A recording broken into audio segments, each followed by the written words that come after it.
আসসালামু আলাইকুম, কেমন আছেন সবাই? আমি ডক্টর আসাদুজ্জামান রবিন। আজকে আমরা সবাই মিলে পাতুরিয়াতে ঘুরতে যাচ্ছিলাম একটু বিকেলের দিকে।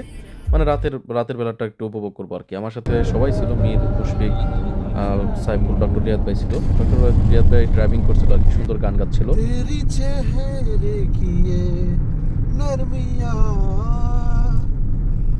तेरी जुल्फों की ये बदलियाँ, तेरी आँखों की रोशनी ये,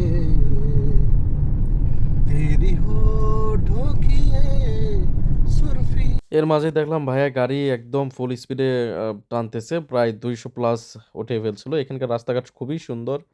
এই তো আমরা যাচ্ছিলাম। এটা হচ্ছে আমাদের এয়ারপোর্টের রানওয়ে, সিম্ফেরোপোল এয়ারপোর্টের। আর এই যে দূরে দেখা যাচ্ছে, এটা হচ্ছে আমাদের সিম্ফেরোপোল এয়ারপোর্ট। এখন একটু বন্ধ আছে সাময়িকভাবে। কয়েকদিন পরে থেকে ইনশাআল্লাহ আবার খুলে দিবে। এটাই আরকি। আমরা চলতে এপাতুরিয়া সিটিতে চলে আসলাম। চিলন্তানা সিটিটা খুব সুন্দর করে সাজানো।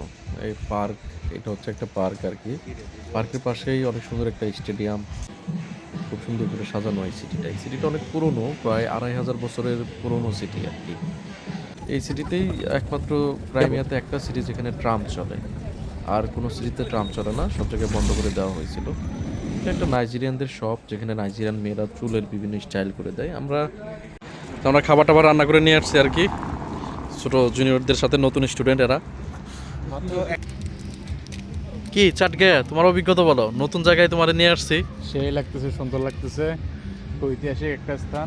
তো কি আমাদের মাধ্যমে স্টুডেন্ট আসলে সবাই কি ভালো থাকে? অবশ্যই ভালো থাকে। তোরা তো আমার মাধ্যমে আমরা আসছিস। ভাইয়ার অনেক ঘোরাঘুরি করায় আমাদেরকে। তুই কিছু বলবি না? এই যে চিপস কিনে আনলাম, তুই কিনলি না আমি কিনলাম? খাবো এখন। তুই কিনলি নাকি আমি কিনলাম? যাই হোক, একদম কিনলেই হয়েছে। এখন আপনার মতো বড় ভাই থাকলে একটু টেক কেয়ার তো করতেই হবে নাকি? আপনার মাধ্যমে আসছি না। চাটোবাস। Наступила благодать, а мы тянем этот старый катерок. আপনারাই বলেন, এগুলো কেউ দেখলে কেউ বলবে যে রাশিয়াতে যুদ্ধ হচ্ছে? এরা সবসময় সময়টাকে এনজয় করে। যেহেতু সানডে ছিল, সানডে থেকে তারা এনজয় করতেছে। রাশিয়া এত বেশি প্রোটেক্টিভ যে সব সিচুয়েশনের জন্য সবসময় প্রস্তুত থাকে। এই যে দেখেন, বাংকার বানিয়ে রাখছে সমুদ্রের পাশে, যেন সবসময় কোনো কিছু হইলেই যেন তারা রেডি থাকতে পারে আর কি। তো পাশে সুন্দর একটা রেস্টুরেন্ট, এই রেস্টুরেন্টটা সমুদ্রের একদম পাশে। আপনি সি ভিউ উপভোগ করতে পারবেন এই রেস্টুরেন্ট থেকে। এখানে শিশুদের জন্য পার্কও বানানো থাকে, যারা যারা ছোট ছোট বাচ্চা নিয়ে আসে তাদের জন্য। এখানে বিভিন্ন ধরনের স্ট্যাচু আছে, এগুলো সেকেন্ড ওয়ার্ল্ড ওয়ারের হিস্ট্রি বহন করে আর কি এই স্ট্যাচুগুলো। এখানে একটা পোর্ট আছে সুন্দর, পোর্টের ভিতরে যদি ঢুকতে পারি না, বাইরে থেকে হচ্ছে দেখা যায় আর কি। খুব সুন্দর ইয়ট আছে এগুলাতে। এবং সবথেকে ইন্টারেস্টিং যেটা, এটা হচ্ছে একটা মসজিদ, যেটা ১৫৫২ সালে তৈরি করা হয়েছে। আলহামদুলিল্লাহ, মসজিদটা অনেক সুন্দর এবং অনেক পুরনো, এবং এই মসজিদটার অনেক ঐতিহ্য আছে। তার্কিশ এম্পায়াররা যখন এখানে জাহাজ নিয়ে বা নৌকা নিয়ে চলাচল করতো, তখন এই সিটিতে আসতো এবং এখানে শুনছি যে নামাজ পড়তো। এবং এই মসজিদের পাশে আছে একটা চার্চ। মানে কত সুন্দর একটা, মানে ধর্ম বৈষম্য এখানে নাই বললেই চলে। এখানে সেকেন্ড রিলিজন হচ্ছে মুসলিম, ফার্স্ট হচ্ছে খ্রিস্টিয়ান।